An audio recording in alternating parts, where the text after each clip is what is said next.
that incredible, history-making, crown-crushing run that Brock Lesnar had when he broke into the WWE over 20 years ago? I'm not a superstar. I'm an ass kicker. He was the youngest WWE Champion ever at just 4 months breaking into the main roster. WWE Championship, Kurt Angle and Brock Lesnar. He stormed out of Ohio Valley Wrestling, a class that included other all-time greats, but he was the next big freaking thing, and he beat The Rock to capture that title. Within a year, he already won the Royal Rumble, headlined a WrestleMania. But his abrupt exit from WWE in 2004 may not have been as graceful. He was the most accomplished young WWE superstar that we had seen in decades. And in just a few short years, he was out of the company. Just didn't want to be in the locker room 20 years from now looking like these guys and still doing the same thing. Being an entertainer wasn't fulfilling my needs, so I just bowed out and exited the building. It's Sportskeeda Wrestling. I'm Kevin. Let's look at the dark history of Brock Lesnar's first run in WWE. Brock Lesnar had incredible success on WWE television and skyrocketed to superstardom. But behind all of that, there was a lot of suffering, a lot of pain, and moments where he had quite literally fear for his own life. You probably know that Brock Lesnar was the beast even during his amateur wrestling days, becoming an NCAA Division I heavyweight champion in the year 2000. That's basically the biggest honor for any wrestler at the collegiate level, but his amateur wrestling and college days are a story for another video. What was seen there and clear is that Brock Lesnar had all the skills, an otherworldly physique, an incredible competitive drive, and that simple it factor where you knew WWE could see money in what he could become in the future. When he was transferring colleges to further his amateur wrestling career, he drove 289 miles from Minneapolis to Webster, South Dakota to tell his parents of his decision before leaving for another 1,600 miles to Susanville, California, arriving at 5 in the morning for the first day of his classes. This is an example of someone who simply, when he sets out to do something, he will do it. Like many football hopefuls who eventually became wrestlers, the young beast Incarnate was left with a big dilemma in his collegiate athletic career.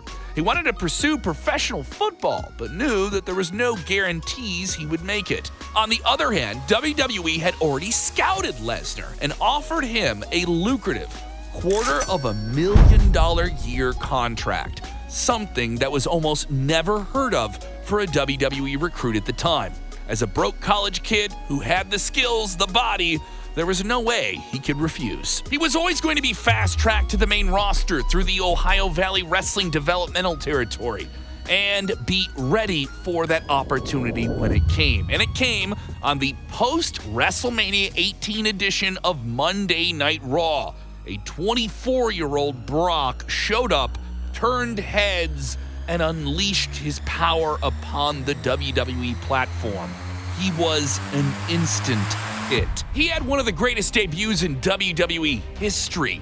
Think The Undertaker when he showed up at Survivor Series. Think AJ Styles when he showed up at Royal Rumble in 2016. It meant something right away. But it was a tricky time for WWE outside of Brock. Vince McMahon knew he had his prototype superstar, a homegrown in-house talent who had that it factor, and he was going to turn into the next household name.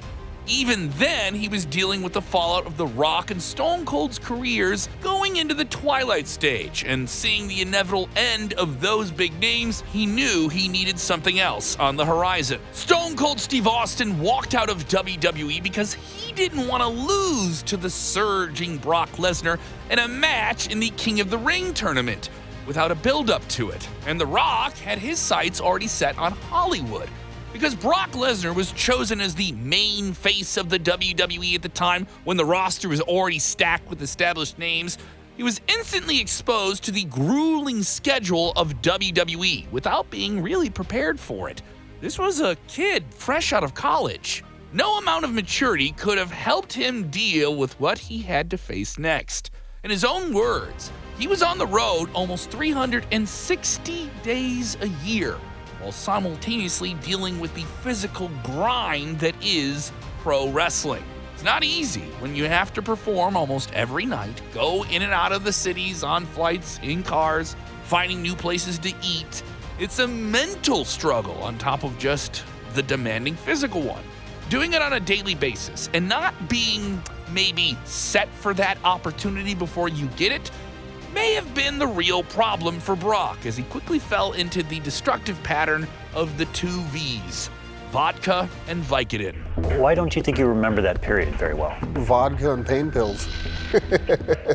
That's why. If you're unaware, Vicodin is a painkiller medication that thousands of professional athletes have taken. Plenty of professional wrestlers have unfortunately abused it, including one of Lesnar's greatest rivals, Kurt Angle, who even admitted to taking 65 pills of Vicodin at a day in the peak of his abuse. His comment about not remembering anything may start to make more sense with the two V's.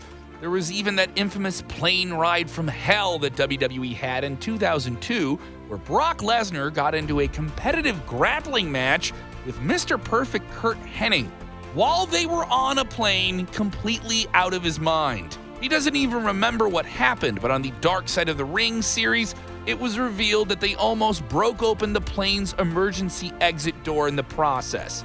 Lesnar said that they were reprimanded, and that was all of the truth that he would share of it, but he seemed to have forgotten that Mr. Perfect was fired directly as a result of the incident. Brock Lesnar also had the wild recklessness that some pro wrestlers simply feel they need to have sometimes to perform at the highest levels and take those high risks, like say a shooting star press that you've never done on television at that point on the main event of WrestleMania. Yes, Brock Lesnar did that, and it didn't go too well. It's still a horrific sight to watch. The fact that he only got a concussion from it was a miracle. He was lucky to even survive, and he probably survived because he was simply a freak of nature athlete. He went on to have another incredibly successful year in WWE before the disgraceful exit he would have when he faced Goldberg at WrestleMania 20, when it was widely known in the entire audience at Madison Square Garden that he was out of WWE and so was Goldberg.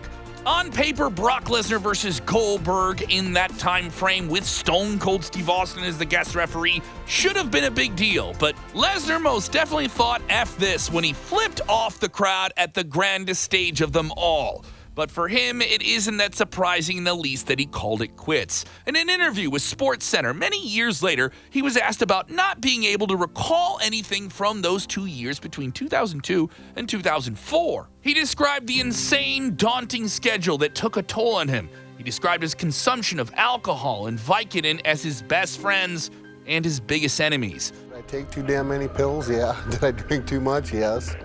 Did I become aware of that I was drinking and taking too many pills? Yes, I did. Lesnar admitted to Pat McAfee in their interview that he was running through a bottle of vodka every 1 or 2 days and even popped a casual, quote, couple hundred pain pills a month to go with it. During his time in WWE, he saw people who had been relying on pain medication for 20 years and decided that he didn't want to end up being like one of those guys. For him, escaping the wrestling business wasn't just a result of burnout. It was a last-ditch attempt to save his life from that spiral into very negative and dangerous behavior. He was put on the biggest spot you could be in WWE and had an offer and a strict no-quit attitude while they were putting the world title on him after another world title, after another world title, and another major main event. Brock Lesnar described it as being a caged animal and a hamster on a treadmill. To quote him, he sums it up how he felt during that entire star-making run. "I'm so blessed that I'm alive to tell this story, because there are a lot of people who went through the same thing as me who aren't around today. Thank God I woke up one morning and decided that enough was enough. I knew if I kept on living this way, I would one day just stop living." He never lost that competitive edge, though. Lesnar tried to make a go at it in the NFL, nearly breaking out of the practice squad as a walk-on with the Minnesota Vikings. And after that, he headed east to New Japan Pro Wrestling, where he would dominate and become an IWGP World Heavyweight Champion. But the situation was an entire mess in of itself because Lesnar had two major sources of stress. One, he had an MRI scan done, revealing that he had two broken vertebrae, meaning that he had to travel across the entire world with an injury that required immediate surgery. The second situation was that WWE was suing him because of a bizarre, challenging, and questionable non-compete clause that Lesnar had signed, stating that he could not compete with other pro wrestling organizations until 2010, a whole 6-year non-compete clause. Yeah, really beats the standard 90 days when you get let go. The additional stress of the lawsuit didn't help him, and he fell further into his dependency on those two V's, having a legal battle and a serious physical battle in the form of a broken back. He noted that his consumption of alcohol and pills, even at that level, was considerably lesser than his former WWE peers. Having lost touch with reality for a period of time, he decided to make a change and move closer to his daughter with a renewed focus on his family and what his purpose in life was. Once he ventured into mixed martial arts, he shot into immediate mega stardom as the biggest box office draw in combat sports history and truly one of the biggest crossovers between pro wrestling and the UFC. And, oh yeah, he became the UFC heavyweight champion on major pay-per-views. Once it was time for him to make that return to WWE, and 8 whole years later had passed. He had also faced other physical challenges, including diverticulitis, which that's not easy either. Thankfully, this time around, Brock was in the driver's seat to dictate his own terms and get the most lucrative and comfortable contract he could with WWE as a part-time, multi-million-dollar featured attraction, who didn't have to be there on the toils of the road that he had to deal with before.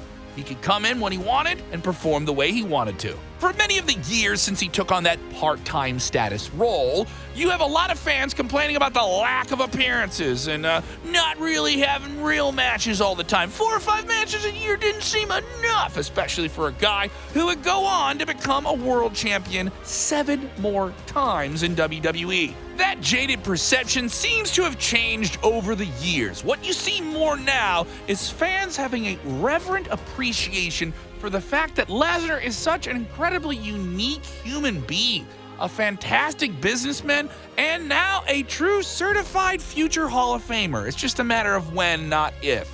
Who in their right mind wouldn't want to get paid higher than all their coworkers while working fewer days a year? I mean, it's just kind of natural. Apply Lesnar's situation to your own job and tell us you don't appreciate what he's gotten away with here. Professional wrestling's schedule is so grueling and daunting and taxing for everybody involved in it. And we're not even just considering the wrestlers. What about the crew out there? It's considered even more hectic than most competitive sports when you get in that ring. You might see a tough guy version of Brock Lesnar that he wants you to see on TV. But by most accounts of people who have spoken about him, he's an extremely nice, sincere individual who simply values his privacy a lot. And what's wrong with that? Don't be mistaken, he's still the ultimate alpha male of our species, living on a farm in Canada, hunting what he wants, doing what he wants, fishing, grabbing bass straight out of the river, I don't know, like a bear or something. Are you going to tell me he couldn't do that? I believe he could do that. It's safe to say that he doesn't miss those days when he's running himself to the ground every day while having incredible success. Now, that's a success maybe he gets to have a better perspective on. Cody Rhodes, after beating Brock Lesnar at SummerSlam 2023, in one of those matches you should be considering one of the best of the year, admitted that the Beast Incarnate is to him what Harley Race was to his father, the American Dream, Dusty Rhodes. If you will, we will borrow a quote from the American Nightmare that perfectly sums up the man that Lesnar is now in pro wrestling. When he's gone, I don't know when that'll be. Who knows? Because he can go. But when he's gone, I think the world will realize what we've got is a freaking unicorn. Just a very unique, once-in-a-lifetime individual. That is completely true.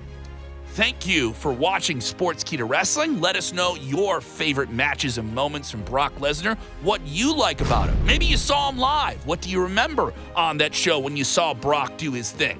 Let us know in the comments below. Can you see me now?